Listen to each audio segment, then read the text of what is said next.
Soy Brianna, tengo 38 años. Y hace 3 semanas, en el funeral de mi padre, mi hermano anunció que iba a vender nuestra casa familiar para pagar sus deudas de juego delante de 40 personas. Mi madre asintió. De hecho, asintió y dijo, tu padre lo entendería. Tu hermana puede encontrar otro lugar. Yo me quedé allí, rodeada de parientes que no me miraban a los ojos, sintiéndome como si me hubieran abofeteado en medio de una habitación llena de gente. Pero aquí está la cosa. Ellos no lo sabían. Había algo que el abogado estaba a punto de revelar. Algo que mi padre había mantenido oculto durante 15 años. Antes de continuar, si crees que esta historia merece ser escuchada, por favor, tómate un momento para darle a me gusta y suscribirte, pero solo si realmente quieres saber qué pasó después. Y dime en los comentarios, ¿desde dónde me estás escuchando ahora mismo? ¿Qué hora es donde estás ahora?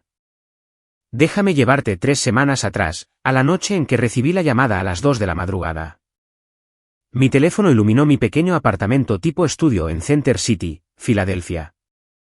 El que tiene la estantería de IKEA, la sansevieria en maceta que he mantenido viva durante 6 años y montones de libros de texto de contabilidad que todavía no me atrevo a tirar. El nombre de mamá brilló en la pantalla. Tu padre se ha desplomado. Está en el Jefferson Memorial. Ven ahora.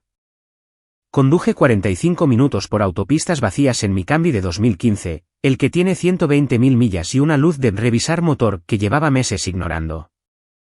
Cuando entré en el estacionamiento del hospital, vi el Mercedes negro de Marcus reluciendo bajo las luces fluorescentes.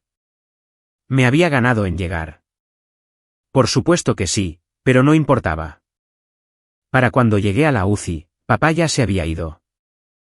La última vez que había hablado con él fue 3 meses antes, una llamada que duró quizás 90 segundos. Me había preguntado, ¿estás bien? Y yo había dicho que sí. Y luego nos quedamos en silencio hasta que uno de los dos inventó una excusa para colgar. No sabía que esa sería la última vez que oiría su voz. Estaba acostumbrada a ser la que llegaba la última. Pero esta vez, deseé haber llegado antes.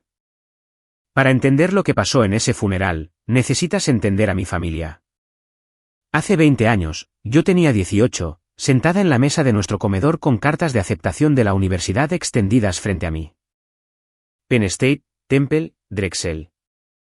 Había trabajado toda mi etapa de secundaria para conseguir esas cartas, y necesitaba que mis padres me ayudaran a averiguar cómo pagarlo. Mi madre cogió la carta de Temple, le echó un vistazo y la dejó como si fuera correo basura. ¿Por qué íbamos a gastar esa cantidad de dinero en ti?, dijo. Eres una chica. Te casarás, tendrás hijos, tu marido proveerá. Así es como funciona. Miré a mi padre. Estaba mirando su taza de café, con la mandíbula apretada, sin decir nada. Ese mismo año, Marcus, 3 años mayor que yo y ya en segundo año en Villanova, le dieron todo en bandeja. No becas, solo cheques de nuestros padres. Le habían comprado un Honda Accord para sus desplazamientos. Le habían alquilado un apartamento cerca del campus para que no tuviera que lidiar con la vida en las residencias estudiantiles. A mí me dieron una lista de trabajos que contrataban a jóvenes de 18 años. Así que, me las arreglé sola. Solicité todas las becas que pude encontrar, conseguí suficientes para cubrir el 70% de la matrícula en Temple y trabajé en 2 empleos a tiempo parcial, las tardes de los días de semana en un centro de llamadas, los fines de semana en una cafetería para cubrir el resto. 4 años durmiendo 5 horas por noche, comiendo ramen porque la compra era un lujo, viendo a mis compañeros de clase ir a fiestas mientras yo hacía turnos extra. Me gradué con un promedio de 3.8 y una licencia de contadora pública certificada que ahora cuelga en mi pequeño apartamento. Me gané cada letra de ese título. Por eso también dejé de hablar con mi familia durante 2 años después de la graduación. No podía mirarlos sin sentir el peso de todo lo que me habían negado. Los hijos son los pilares de la familia, solía decir mi madre. Las hijas son solo invitadas de paso. Oí esa frase tantas veces que empecé a creérmela.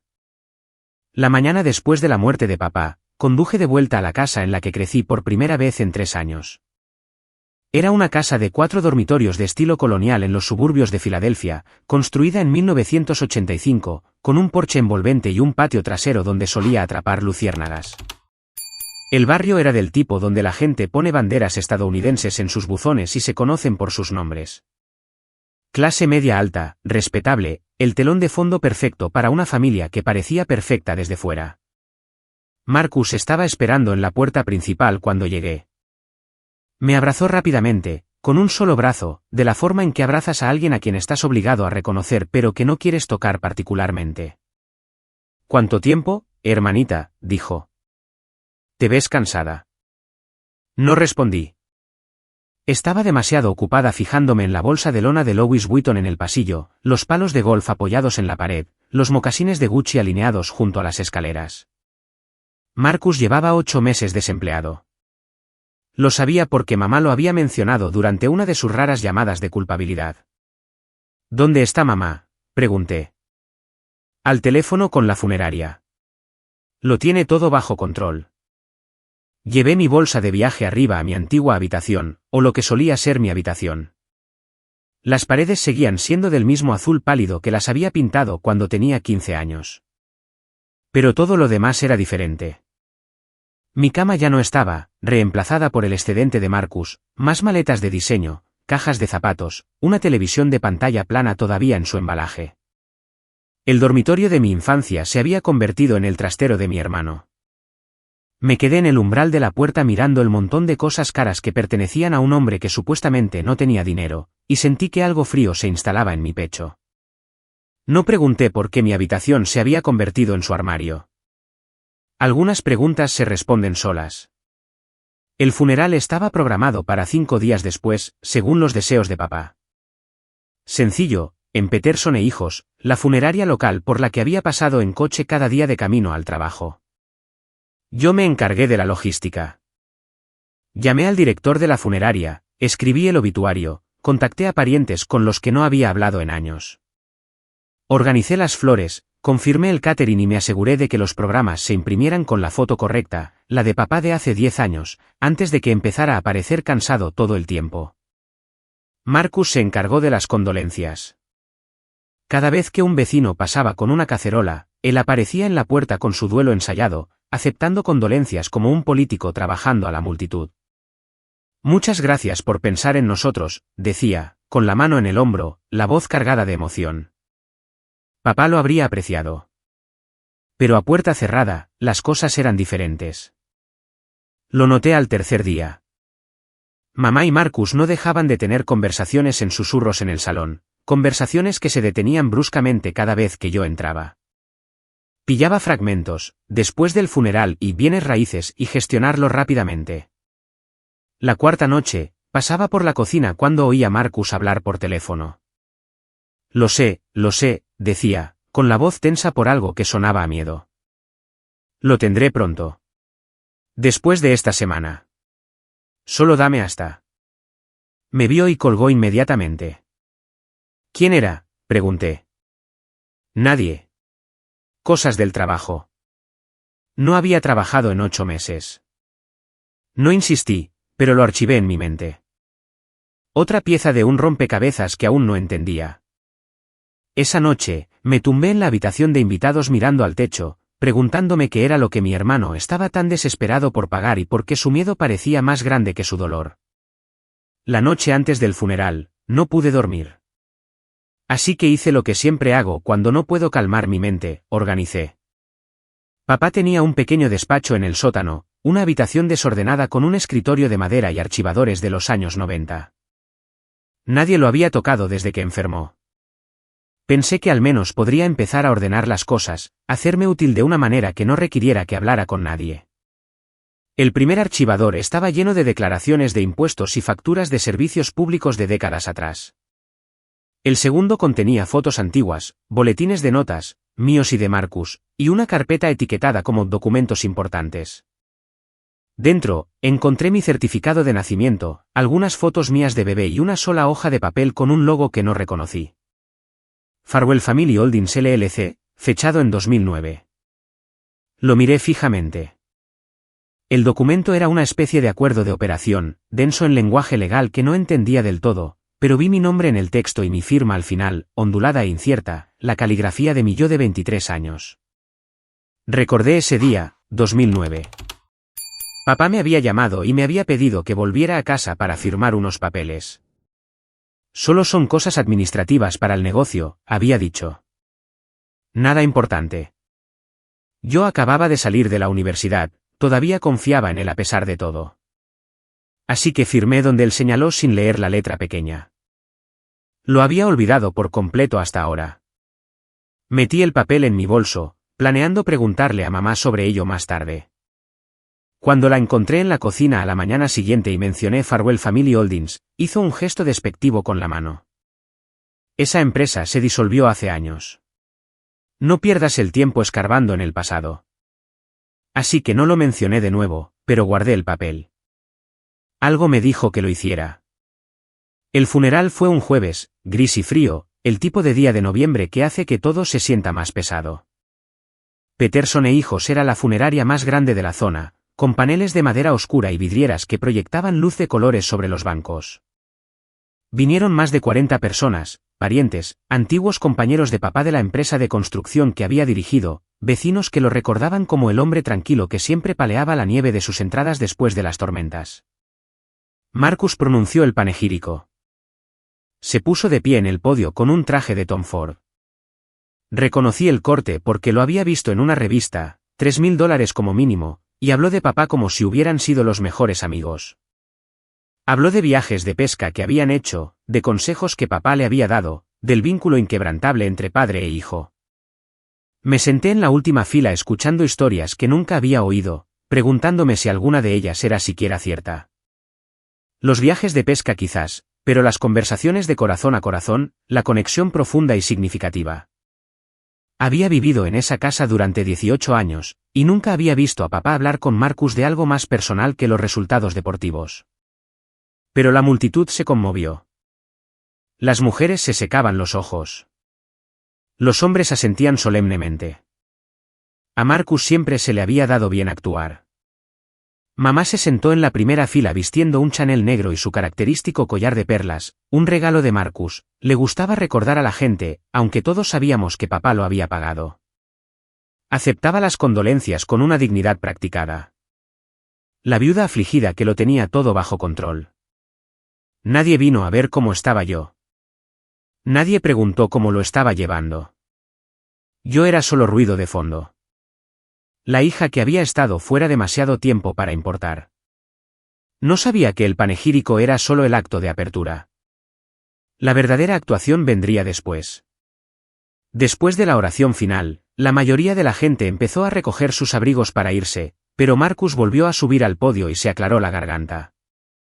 Si pudiera tener la atención de todos por un momento más. La sala se quedó en silencio.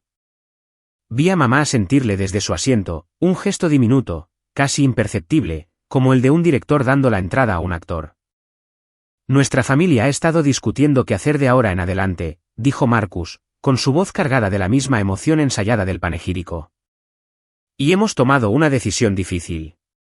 Vamos a vender la casa familiar. Murmullos recorrieron la multitud. La tía Patricia, la hermana de papá, se llevó una mano al pecho. ¿La casa de Maple? A Richard le encantaba esa casa. Lo sé, dijo Marcus, negando con la cabeza con lo que parecía una pena genuina. Pero es hora de un nuevo comienzo. Mamá no quiere estar allí sola, rodeada de recuerdos. Y, francamente, el mantenimiento es demasiado para que ella lo gestione sola. Hizo una pausa, dejando que eso calara, y luego añadió, ya lo hemos discutido en familia. Mamá, yo y Brianna estábamos todos de acuerdo. Se me encogió el estómago. Yo no había estado de acuerdo en nada. Ni siquiera me habían preguntado. Empecé a levantarme para decir algo, pero mamá se giró y me miró. Sus ojos eran afilados. Una advertencia. No te atrevas a montar una escena. La casa se pondrá a la venta el mes que viene, continuó Marcus. Solo queríamos que todos lo supieran para que no haya sorpresas. Después del anuncio, la gente se acercó a mamá con simpatía.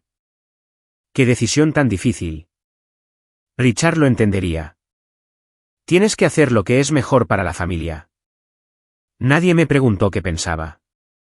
Me quedé helada en el fondo de la sala, viendo cómo vendían la casa de mi infancia en el funeral de mi padre, y no dije ni una palabra. Pero Marcus no había terminado. Miró hacia mamá, y ella se levantó de su asiento como si también hubieran ensayado esto. Quiero añadir algo, dijo, alisándose el vestido negro mientras caminaba hacia el frente. Sé que algunos de ustedes se estarán preguntando por la situación de Brianna. Mi cara se encendió. 40 pares de ojos se volvieron hacia mí. Brianna es una joven fuerte e independiente, continuó mamá, con el mismo tono que usaba cuando explicaba por qué no podíamos permitirnos algo que ella no quería comprar. Tiene un buen trabajo, su propio apartamento. Se mudó hace años y construyó su propia vida. Richard estaría orgulloso de eso. Hizo una pausa, inclinando la cabeza con una sonrisa triste. Ella no necesita la casa. No como la necesita Marcus. Él ha tenido algunos contratiempos. Necesita el apoyo familiar en este momento. Estoy segura de que todos ustedes lo entienden. Alguien en la multitud, creo que fue la tía Dorothy, susurró, bueno, ella los abandonó durante años. Tu padre lo entendería, dijo mamá, mirándome directamente ahora. Tu hermana puede encontrar otro lugar. Sentí las palabras caer como un golpe físico. Acababa de decirle a toda nuestra familia extendida que yo no merecía nada, que era un pensamiento secundario, que lo que le pasara a la casa de mi infancia no era de mi incumbencia. Una prima lejana llamada Bárbara se inclinó hacia mí. Sabes que tu madre tiene razón, cariño. Te ha ido tan bien. Marcus necesita la ayuda más que tú. Quería gritar.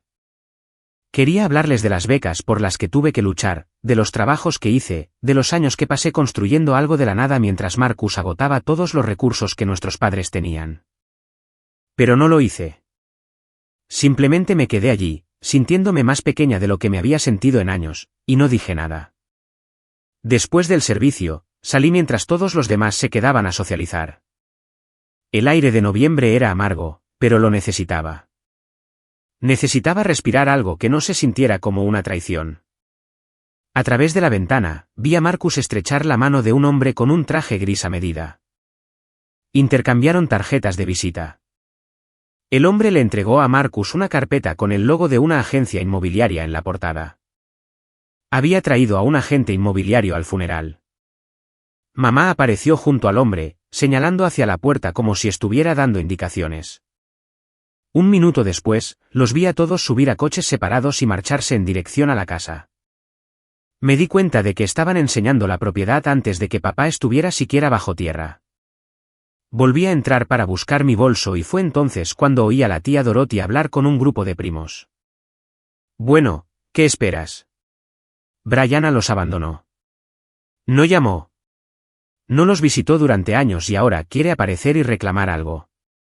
La sangre no funciona así. Me quedé helada en el pasillo, oculta por un pilar, y escuché. Pobre madre, añadió alguien más, tener que lidiar con una hija así además de perder a su marido. Al menos Marcus se quedó. Ha estado ahí para Linda en todo momento. Pensé en todas las veces que había llamado y me habían dicho que mamá estaba ocupada. Todas las festividades que me había ofrecido a volver a casa, solo para que me dijeran, este año lo haremos en pequeño. Todas las formas en que había intentado reconstruir puentes que ellos seguían quemando. Al salir, noté algo nuevo en el césped delantero de la funeraria. Un cartel inmobiliario con una pancarta de próximamente. Habían planeado esto desde hacía tiempo, y nadie se había molestado en decírmelo. Tomé una foto del cartel. Pruebas, me dije a mí misma, aunque aún no sabía para qué. Esa noche, intenté hablar con ellos. La casa estaba en silencio. La mayoría de los parientes habían vuelto a sus hoteles o a sus propias casas, dejándonos solo a los tres en el salón.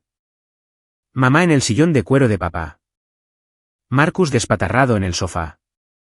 Yo de pie en el umbral, como una visita en la casa de mi propia infancia. Necesito preguntaros algo, dije, sobre la venta de la casa. Mamá levantó la vista de su teléfono. ¿Qué pasa con eso? Dijiste que todos estábamos de acuerdo. No lo estábamos. Nadie me preguntó nada. Marcus se rió. Un sonido corto y despectivo. Vamos, Bri. No has sido parte de esta familia en años. ¿Qué te importa lo que le pase? Me importa porque es nuestra casa familiar. Porque papá murió hace 4 días y ya la estáis enseñando a compradores. Porque tengo tanto derecho a ser parte de esta decisión como cualquiera de vosotros. La expresión de mamá se endureció. No tienes ningún derecho. Te marchaste. No llamaste. No visitaste. No ayudaste cuando tu padre estaba enfermo. Y ahora quieres aparecer y exigir tener voz. Llamé. Dijiste que no me necesitabas. No necesitábamos tu culpabilidad. Necesitábamos tu presencia. Marcus se incorporó, mirándome con una expresión casi compasiva. Mira, voy a ser sincero contigo. Necesito el dinero de esta casa. Tengo deudas de inversión, muchas. Y si montas una escena por esto, le contaré a todo el mundo exactamente qué clase de hija has sido, cómo le cortaste el contacto a papá durante 2 años, cómo le rompiste el corazón. Se me hizo un nudo en la garganta. Esa era mi mayor vergüenza. Los años que me había negado a hablar con papá, y Marcus acababa de convertirlo en un arma. Estoy tratando de ayudar a la familia, dijo. Tú estás tratando de destrozarla. Salí de la habitación sin decir otra palabra, pero no me fui de la casa. Todavía no. Sé lo que probablemente estás pensando ahora mismo. ¿Por qué no me defendí? ¿Por qué no llamé a un abogado en ese mismo momento? Pero esto es lo que tienes que entender. Esta era mi familia, mi madre, mi hermano. Las personas de las que había pasado toda mi infancia tratando de ganarme su amor. Alejarme de ellos ya había roto algo dentro de mí una vez.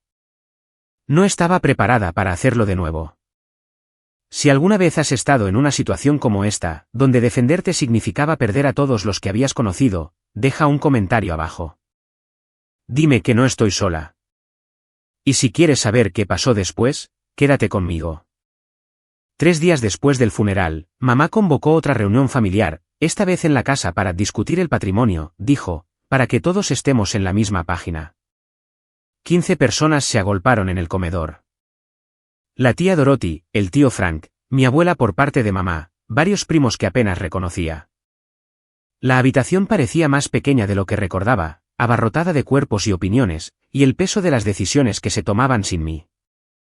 Mamá estaba de pie a la cabeza de la mesa, con una pila de papeles delante de ella.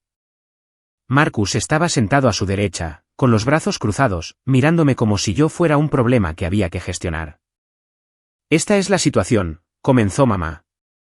Richard no dejó un patrimonio complicado. La casa es el activo principal, con un valor de alrededor de $800.000.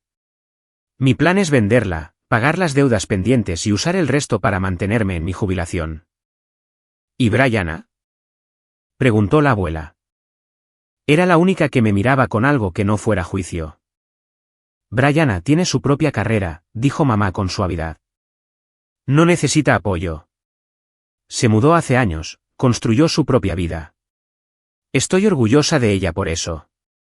Pero sigue siendo tu hija, insistió la abuela. La hija de Richard. La tía Dorothy, la hermana de mamá, intervino. Con todo el respeto, madre, Brianne no ha estado precisamente presente. Cortó los lazos con esta familia. No puedes marcharte y luego volver con la mano extendida. No estoy pidiendo nada, dije. Estoy pidiendo ser incluida en las decisiones sobre la propiedad de mi propia familia. Estás incluida, dijo Marcus con una sonrisa fina. Estás sentada aquí mismo, ¿no?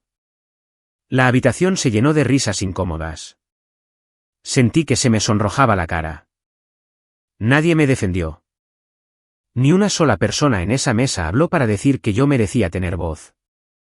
La abuela me miró y desvió la mirada, con los labios apretados. El verdadero propósito de la reunión se hizo evidente 1 hora después. Marcus deslizó un documento sobre la mesa hacia mí. El encabezado decía, Renuncia de interés en la propiedad del patrimonio. ¿Qué es esto?, pregunté. Es simple, dijo mamá. Firmas esto y renuncias formalmente a cualquier derecho sobre la casa o los beneficios de su venta. Protege a todo el mundo, mantiene las cosas limpias. Me quedé mirando el papel. ¿Quieres que renuncie a mi herencia? No estás renunciando a nada, dijo Marcus. Papá no te dejó nada en su testamento. Esto solo lo hace oficial para que podamos seguir adelante sin complicaciones. ¿Cómo sabes lo que papá me dejó? Marcus intercambió una mirada con mamá. Hicimos que un abogado revisara el testamento. La casa es para mamá. Eso es todo. Esto es solo papeleo. Si ya no tengo ningún derecho, ¿por qué necesitáis que firme? Su mandíbula se tensó. Porque queremos que esto se haga rápidamente. El comprador está listo.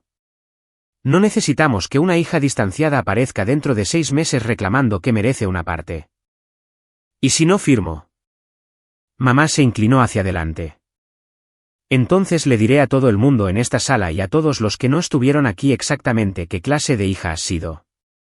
Cómo abandonaste a tu padre durante 2 años cuando más te necesitaba. Cómo le rompiste el corazón. La misma amenaza que Marcus había hecho. Claramente se habían coordinado. Firma el papel, Brianna, dijo el tío Frank. No hagas esto más difícil de lo que tiene que ser. Todos me estaban mirando, esperando. Cogí el bolígrafo. La Mont Blanc de papá, me di cuenta, la que le habían regalado por su 20º aniversario de trabajo, y lo sostuve sobre la línea. Luego lo dejé. Necesito tiempo para pensar, dije. La sonrisa de Marcus desapareció. Tienes 24 horas. Conduje de vuelta a mi apartamento esa noche, sintiendo que ya había perdido. El estudio se sentía más vacío de lo habitual. Me senté en mi sofá de segunda mano en la oscuridad, las luces de la calle proyectando largas sombras a través de la ventana, y repasé mis opciones. Podía firmar el papel, renunciar a cualquier derecho que pudiera tener, marcharme, dejarles la casa. Sería más fácil.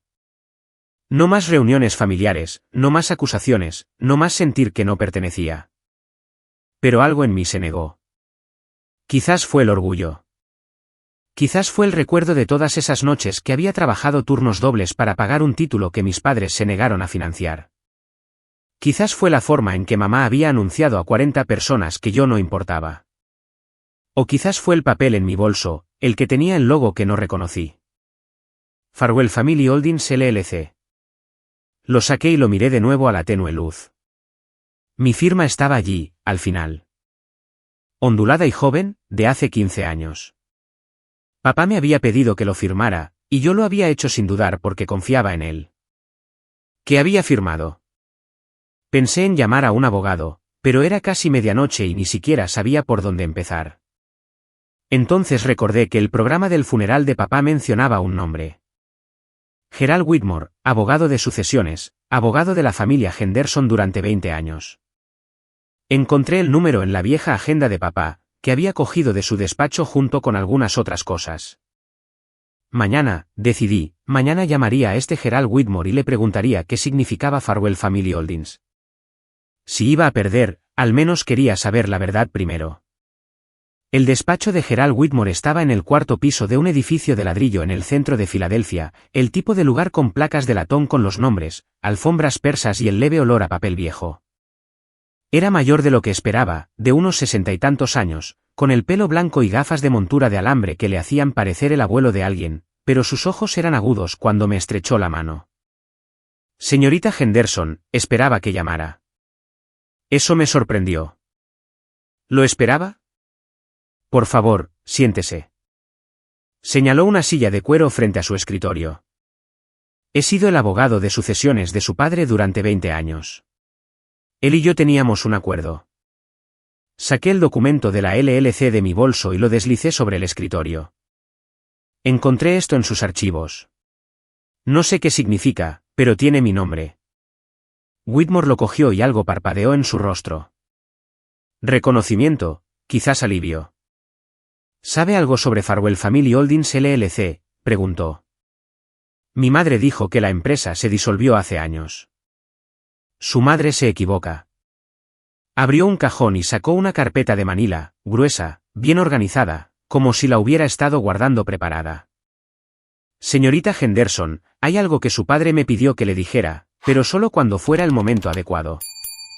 Mi pulso se aceleró. ¿Qué quiere decir? La casa familiar, la de la calle Maple, no es parte del patrimonio de su padre.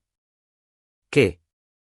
En 2009, su padre transfirió la propiedad a Farwell Family Holdings LLC. La casa pertenece a la LLC, no a él personalmente. Me quedé mirándolo. Entonces, ¿quién es el dueño de la LLC? Whitmore me miró por encima de sus gafas. Usted, señorita Henderson. Usted es la única miembro. Lo ha sido durante 15 años. Por un largo momento, no pude hablar. Eso no es posible, logré decir finalmente. Lo habría sabido. Alguien me lo habría dicho. Whitmore negó con la cabeza lentamente. Su padre fue muy específico sobre la confidencialidad. No quería que nadie lo supiera, ni su madre, ni su hermano, ni siquiera usted, hasta que fuera necesario. ¿Pero por qué? Sacó otro documento de la carpeta. Este era más antiguo. El papel ligeramente amarillento. En 2008, su padre vino a verme con preocupaciones. Había notado cambios en el comportamiento de Marcus. Juego, deudas, los comienzos de lo que se convertiría en un problema serio. Pensé en la llamada desesperada de Marcus en la funeraria, el miedo en su voz. ¿Su padre amaba a su hermano?, continuó Whitmore. Pero no confiaba en él. Sabía que si algo le pasaba, Marcus encontraría la manera de agotar todos los activos que la familia tenía. Así que creó una estructura para proteger el más valioso, la casa. Sí.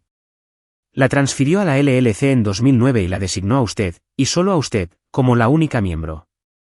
El acuerdo de operación es férreo, debidamente notariado, registrado en el estado de Pensilvania, mantenido y en cumplimiento cada año desde entonces. ¿Él pagó las tasas de la LLC todo este tiempo? Creó un pequeño fondo específicamente para ese propósito. Pensó en todo. Sentí que las lágrimas me picaban en los ojos.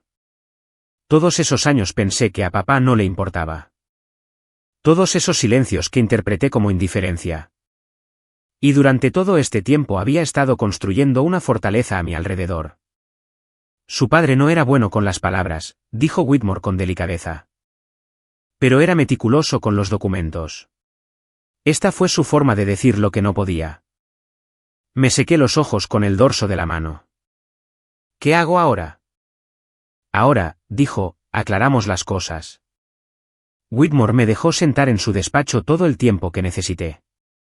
Preparó té, Earl Grey, en tazas de porcelana que parecían haber sido de su abuela, y esperó mientras yo procesaba todo. Por primera vez desde que papá murió, lloré de verdad. No las lágrimas educadas y controladas que había derramado en el funeral. Eran sollozos feos y entrecortados que venían de algún lugar profundo de mi pecho. Duelo y alivio y confusión, todo enredado. Papá me había visto todo el tiempo. Me había visto. Pensé en todas las veces que se había quedado en silencio mientras mamá me despreciaba. Todas las festividades donde Marcus era celebrado y yo era tolerada. Había interpretado su silencio como un acuerdo, como una prueba de que él también pensaba que yo importaba menos. Pero no era eso en absoluto. Simplemente no había sabido cómo luchar por mí en voz alta.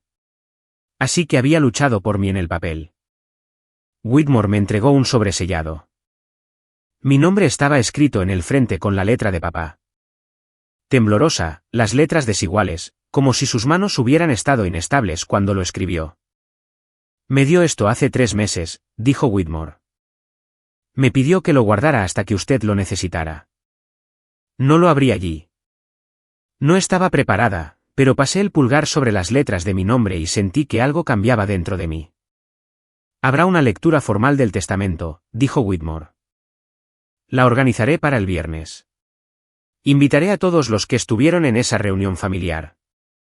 Lucharán contra esto, dije. Dirán que manipulé a papá o que los documentos son falsos. Que digan lo que quieran. Sacó otra carpeta. Esta estaba llena de recibos, firmas notariadas, confirmaciones de registro. He estado preparándome para este momento durante 15 años. El rastro documental es impecable. Por primera vez en semanas, sentí algo parecido a la esperanza. ¿Cómo quiere gestionar esto?, preguntó Whitmore. Para entonces ya había dejado de llorar. El té se había enfriado, pero mi mente estaba más aguda de lo que había estado en días. Podría decírselo en privado, dije. Llevar a mamá y a Marcus a un lado, explicar la situación, evitar una escena pública. Podría, asintió Whitmore. Ese sería ciertamente el enfoque más diplomático. Pero ellos no me dieron esa cortesía. Pensé en el anuncio del funeral, la reunión familiar, la forma en que intentaron humillarme para que me sometiera delante de todos con los que había crecido. Eligieron hacerlo públicamente para hacerme parecer la hija ingrata delante de 40 personas. ¿Así que le gustaría aclarar las cosas en el mismo escenario? Me gustaría que la verdad saliera a la luz de la misma manera que lo hicieron las mentiras. Whitmore asintió lentamente. Programaré la lectura formal del testamento para el viernes a las 10 de la mañana. Invitaré a todos los que estuvieron en esa reunión. Su madre, su hermano, sus tías, tíos, su abuela, esperarán que sea un procedimiento de rutina. ¿Necesitará algo de mí? Solo esté allí. Traiga el documento original que encontró. Yo me encargaré del resto. Hizo una pausa y luego añadió, ¿hay alguien más que podría ser de ayuda? Patricia Callahan. Fue la contadora de su padre durante años. Fue testigo de la formación original de la LLC. Si su familia cuestiona la legitimidad de los documentos, ella puede corroborarlo todo. ¿Está dispuesta a hacer eso? Ha estado esperando para hacerlo. Siempre le caíste bien, señorita Henderson, y conocía las verdaderas intenciones de su padre. Salí del despacho de Whitmore con algo que no había sentido en mucho tiempo. Certeza. No iba a librar esta batalla gritando o llorando o rogándoles que me vieran. Iba a dejar que el papeleo hablara por sí mismo. Patricia Callahan vivía en una modesta casa adosada en Conshoken, el tipo de lugar con jardineras en las ventanas llenas de crisantemos y un felpudo de bienvenida que realmente lo decía en serio. Tenía unos 50 y tantos años, con el pelo veteado de plata y el tipo de cara que te hacía querer contarle tus problemas. Me preguntaba cuándo vendrías, dijo, haciéndome pasar a su sala de estar. Gerald llamó antes. Té, por favor. Sirvió de una tetera de cerámica mientras yo me sentaba en su sofá de flores tratando de averiguar cómo empezar. Pero Patricia lo hizo por mí. Tu padre hablaba de ti constantemente, dijo. ¿Sabías eso? No. Lo hacía. Cada vez que lograbas algo, aprobabas tu examen de contadora pública, conseguías un ascenso, él encontraba la manera de mencionarlo. A mi hija le va bien, decía. Ha hecho algo de sí misma. Se me hizo un nudo en la garganta. Entonces, ¿por qué nunca me lo dijo? Porque Richard Henderson era el hombre más estreñido emocionalmente que he conocido. Lo dijo con afecto, no con crueldad. Creció en una casa donde los sentimientos eran debilidades. No sabía cómo decir, te quiero. Así que lo demostró en el único idioma que entendía, hojas de cálculo y documentos legales. La LLC. Estuve allí cuando la creó. Fui testigo de las firmas, le ayudé a presentar el papeleo. Me hizo prometer que no se lo diría a nadie, ni siquiera a ti, a menos que algo saliera mal. Y ahora algo ha salido mal. Tu madre y tu hermano están a punto de vender una casa que no les pertenece. Yo diría que eso cuenta. Dejó su taza de té y me miró directamente. Tu padre no era perfecto, Brianna, pero al final, te eligió a ti. No dejes que te lo quiten. Asentí. No lo haría. La noche antes de la lectura del testamento, Marcus llamó. Las 24 horas han pasado, dijo. ¿Has tomado tu decisión? Yo estaba sentada en mi cama, la carta de papá todavía sin abrir en mi mesita de noche. Estaré en la lectura mañana. Bien. Pude oír la sonrisa en su voz. Trae un bolígrafo. Zanjaremos esto y todos podrán seguir adelante. Nos vemos allí, Marcus. Después de que él colgara, llamó mamá. Su tono era diferente, más suave, casi suplicante. Brianna, sé que las cosas han sido difíciles entre nosotras, pero necesito que entiendas que esto no se trata de apartarte. Se trata de supervivencia. Marcus se ha metido en problemas, y si no lo ayudamos, la gente saldrá herida. ¿Qué clase de problemas? Dudó. Le debe dinero a gente peligrosa. Mucho dinero. Más de $300.000, quizás más cerca de 350.000. Ya le he dado todo lo que tenía ahorrado. La casa se suponía que era el último recurso. Así que ese era el número real, $340.000 en deudas de juego. Mi hermano se había vaciado por dentro persiguiendo ganancias que nunca llegaron. Siento que Marcus esté pasando por dificultades, dije, pero vender la casa de papá, mi casa, no lo va a arreglar. Solo lo va a habilitar para que siga adelante. ¿No lo entiendes? Lo entiendo perfectamente. Nos vemos mañana, mamá. Colgué y finalmente abrí la carta de papá. Su letra era temblorosa, las palabras desiguales, pero el mensaje era claro. Brianna, sé que tu madre y tu hermano no te han tratado justamente. Siento no haber tenido nunca el coraje de decirlo en voz alta. No fui un buen padre, pero intenté dejarte algo que no pudieran quitarte. Eres la única en la que confío con lo que importa. Papá. Doblé la carta con cuidado y la metí en el bolsillo de mi chaqueta. Mañana, no necesitaría decir mucho. El papel hablaría por mí. Viernes por la mañana, 10. Despacho de Gerald Whitmore. La sala de conferencias era más grande que su despacho privado, con una mesa de caoba lo suficientemente larga como para sentar a 12 personas y óleos de lugares emblemáticos de Filadelfia en las paredes. Una lámpara de araña de cristal colgaba del techo, proyectando luz prismática sobre la madera pulida.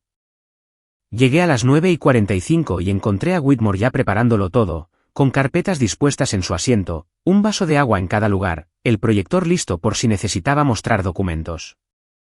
¿Está lista?, preguntó. Todo lo que puedo estarlo. La familia empezó a llegar a las 9:55. Mamá llegó primero, vestida de negro de nuevo, esta vez con un vestido de diseño que no reconocí y el collar de perlas brillando en su garganta. Apenas me miró antes de tomar asiento en el extremo opuesto de la mesa. Marcus entró 15 minutos tarde, porque por supuesto que lo hizo. Llevaba el traje de Tom Ford de nuevo, recién planchado, como si se tratara de una reunión de negocios en la que esperaba cerrar un trato. Le dio una palmada en el hombro a Whitmore como si fueran viejos amigos. Gracias por organizar esto, Jerry. Hagámoslo rápido. Sí. El tío Frank, la tía Dorothy, la abuela y un puñado de primos entraron después de él. El mismo elenco de personajes de la reunión familiar, aquí para presenciar lo que asumían que sería mi derrota final. Marcus me miró a través de la mesa y me guiñó un ojo. De verdad, me guiñó un ojo como si estuviéramos compartiendo una broma.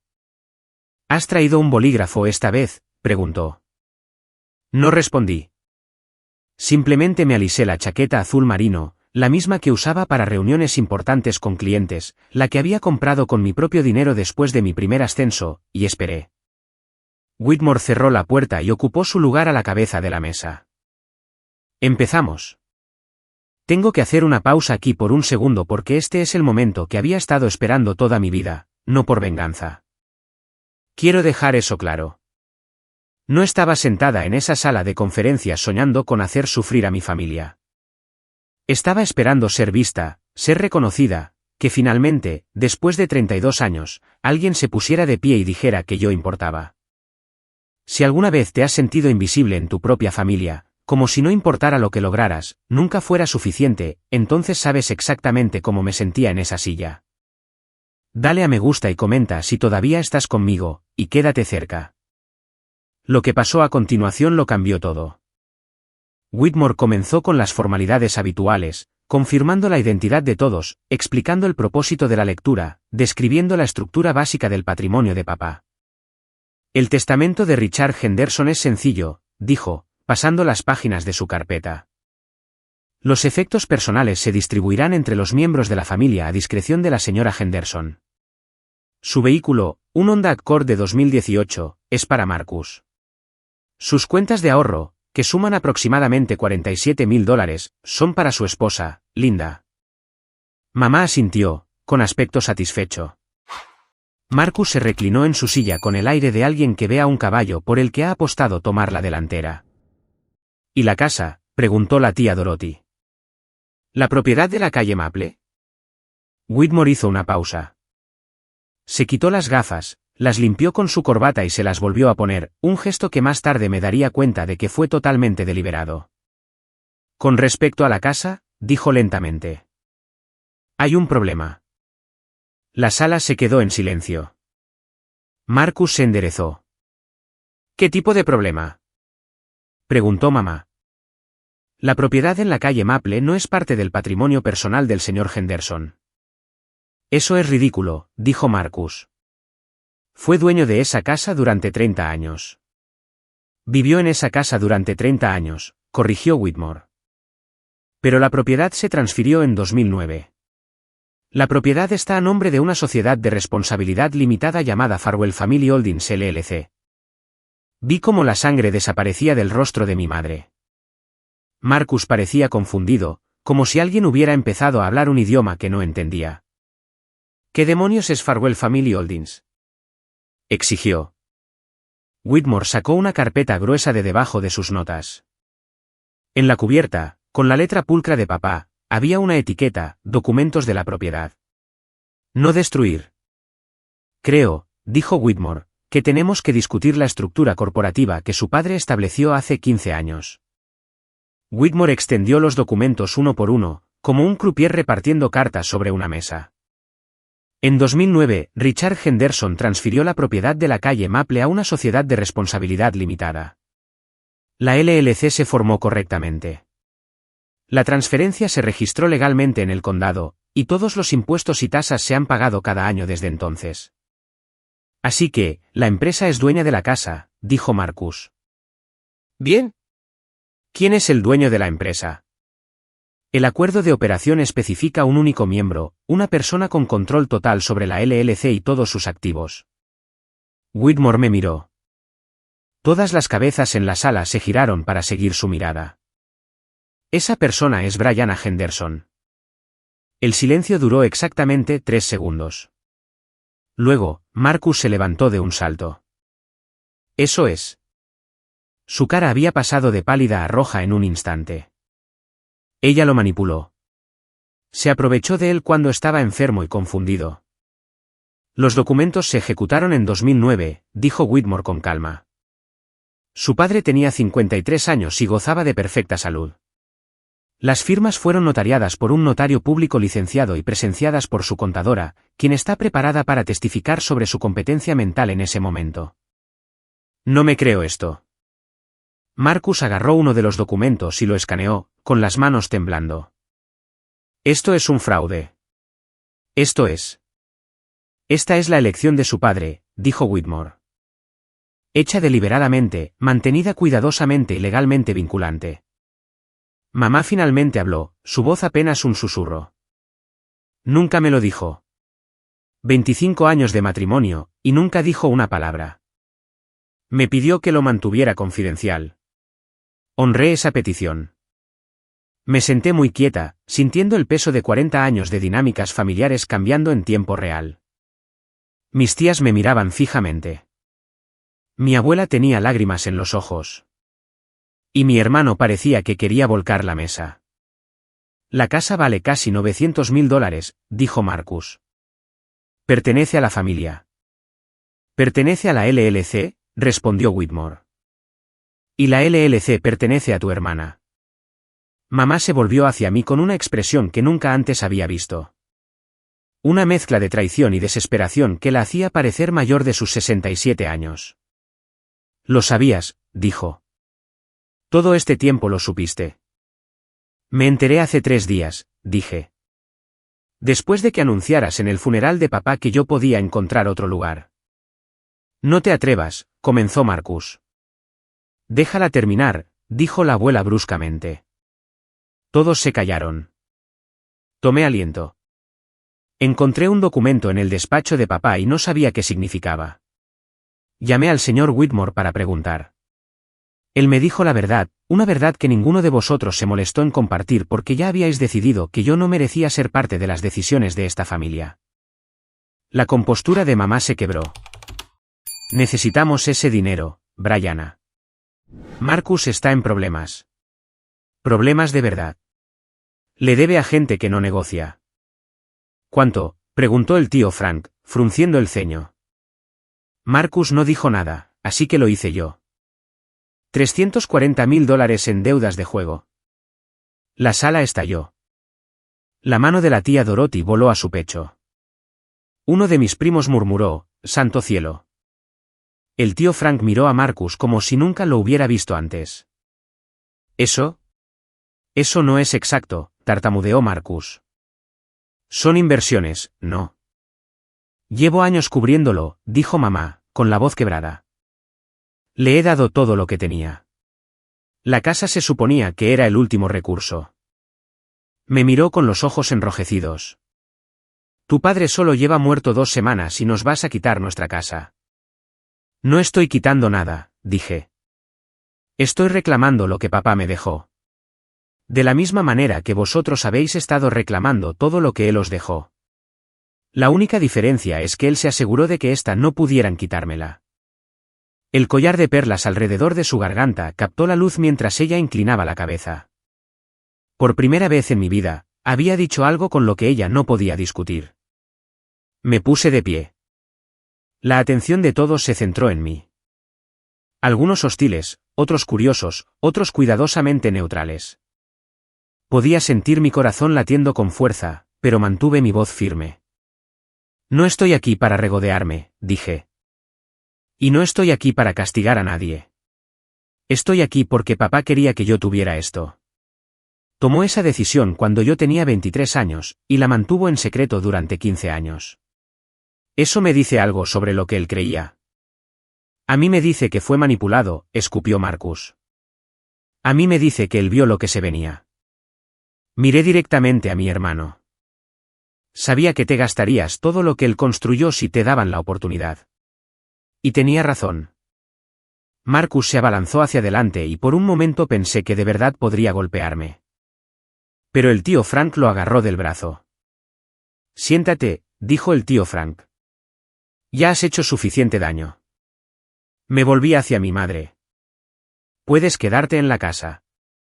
No voy a ponerte en la calle, pero será bajo un contrato de arrendamiento formal. $1 al mes, renovable anualmente, a mi discreción. $1 al mes, repitió. Y Marcus no vive allí. Eso no es negociable. No puedes. ¿Puede? La casa pertenece a mi LLC. Yo decido quién vive en ella. La sala estaba en completo silencio. Podía ver los cálculos ocurriendo detrás de los ojos de todos, el poder cambiando, las viejas suposiciones desmoronándose. Marcus necesita ayuda, dije, ahora más suavemente.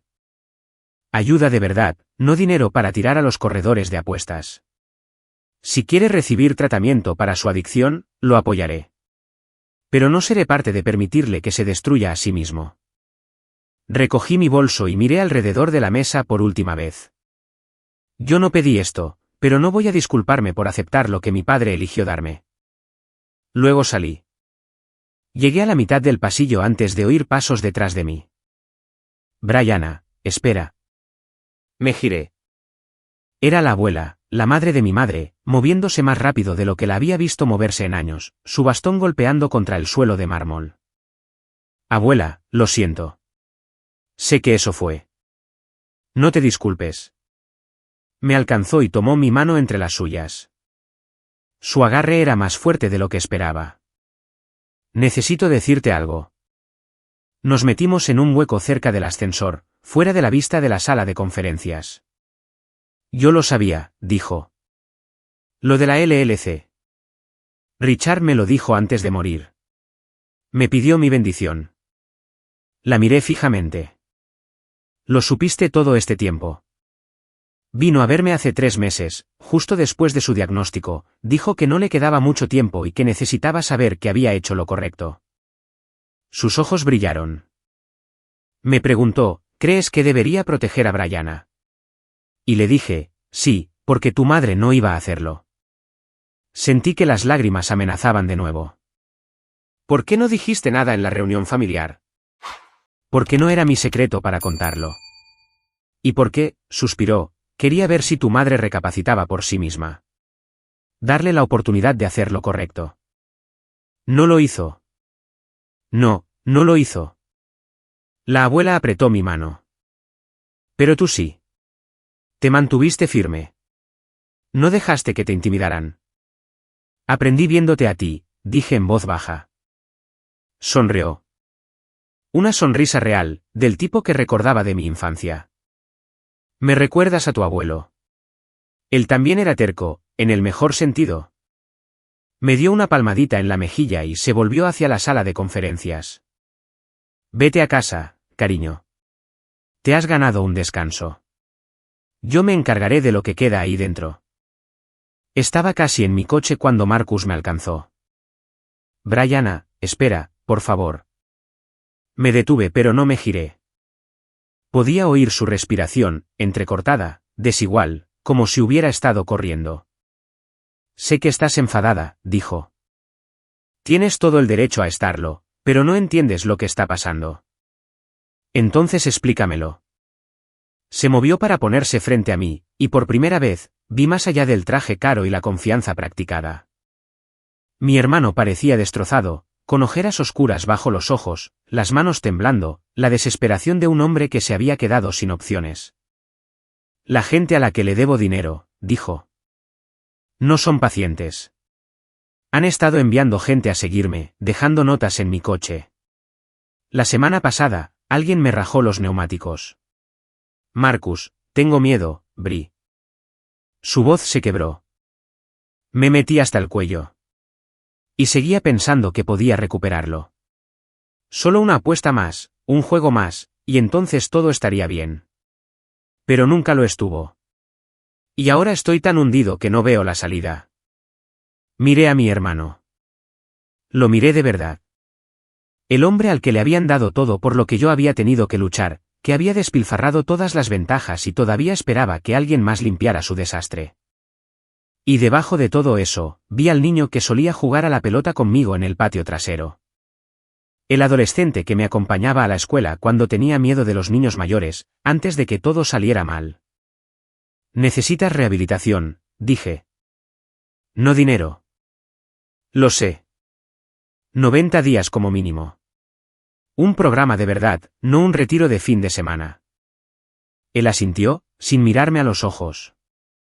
Si haces eso, dije, si te comprometes de verdad a recibir ayuda. Entonces podemos hablar de lo que viene después, pero no antes. Y si no, entonces estás por tu cuenta. Mamá estaba esperando junto a mi coche. Debió de haberse escabullido por una entrada lateral mientras yo hablaba con Marcus. Su maquillaje estaba corrido. La cuidada fachada se había disuelto por completo. Parecía más pequeña de alguna manera, como si el duelo y el shock la hubieran comprimido. ¿Dejó algo para mí?, preguntó en voz baja. Richard, en esa carpeta suya, ¿algún mensaje, alguna explicación? Pensé en mentir, en decirle que papá le había escrito una hermosa carta llena de reconciliación y perdón, pero ella no merecía una mentira. Merecía la verdad. No, dije. No te mencionó en absoluto. Se estremeció como si la hubiera golpeado. ¿35 años?, susurró. Le di 35 años de mi vida. Y le dejó todo a... Me dejó la casa a mí, dije, no porque me quisiera más, sino porque sabía que tú y Marcus la malgastaríais. Y tenía razón. Estaba haciendo lo que creía que era mejor para la familia. Estabas haciendo lo que era mejor para Marcus. Hay una diferencia. Empezó a discutir, luego se detuvo. Algo cambió en su expresión. No aceptación exactamente, pero el principio de un reconocimiento. Lo crié de la manera en que me criaron a mí, dijo. Los hijos son inversiones. Las hijas son temporales. Eso es lo que mi madre me enseñó. La abuela parece haber cambiado de opinión. Una risa amarga. Siempre le caíste mejor. Quizás simplemente me vio con más claridad. Mamá se llevó la mano al cuello y se desabrochó el collar de perlas, el que había llevado todos los días desde que tengo memoria, y lo sostuvo en la palma de su mano por un momento. No sé cómo arreglar esto, dijo. Yo tampoco, admití. Pero quizás ahí es donde empezamos. No respondió. Simplemente se alejó, todavía sosteniendo las perlas, dejándome sola en el estacionamiento con el peso de todo lo que acababa de cambiar. La lectura del testamento se disolvió lentamente después de que me fui. Me enteré de los detalles más tarde por la abuela y por Whitmore.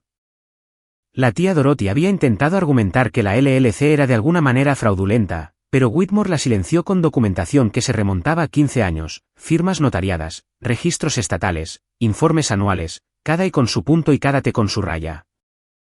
El tío Frank se había llevado a Marcus a un lado y le había dicho que era una decepción. Duro, quizás, pero Marcus simplemente asintió. Estaba demasiado vacío para luchar más. Patricia Callahan me llamó esa tarde. Lo hiciste de maravilla, dijo. Tu padre habría estado muy orgulloso. Solo dije la verdad. A veces eso es lo más difícil de hacer. Me contó que había visto a la familia irse uno por uno. Algunos de ellos se detuvieron para estrechar la mano de Whitmore y murmurar disculpas por sus suposiciones anteriores. Aparentemente, algunos primos me habían enviado mensajes de texto, aunque aún no había revisado mi teléfono.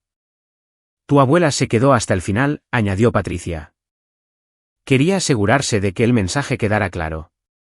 Le dijo a tu madre, tú te has buscado esto, Linda. No culpes a la niña. Sonreí a pesar de todo. La abuela siempre había tenido una columna de acero, incluso cuando el resto de nosotros nos desmoronábamos. 2 días después, el despacho de Whitmore me envió un paquete formal. El acuerdo de operación original, la escritura de la propiedad, las llaves de la casa de la calle Maple. Todo ello ahora oficialmente y públicamente mío. Sostuve las llaves en mi mano, el mismo llavero de latón que papá había llevado durante 30 años con una borla de cuero gastada y una pequeña foto mía a los 5 años metida en la ventana transparente. Había llevado mi foto todo este tiempo. Simplemente, nunca supe dónde mirar. 2 semanas después, volví a mudarme a la casa de la calle Maple. No permanentemente, no al principio.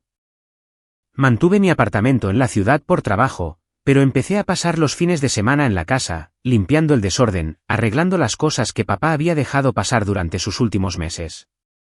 Lo primero que hice fue vaciar mi antiguo dormitorio.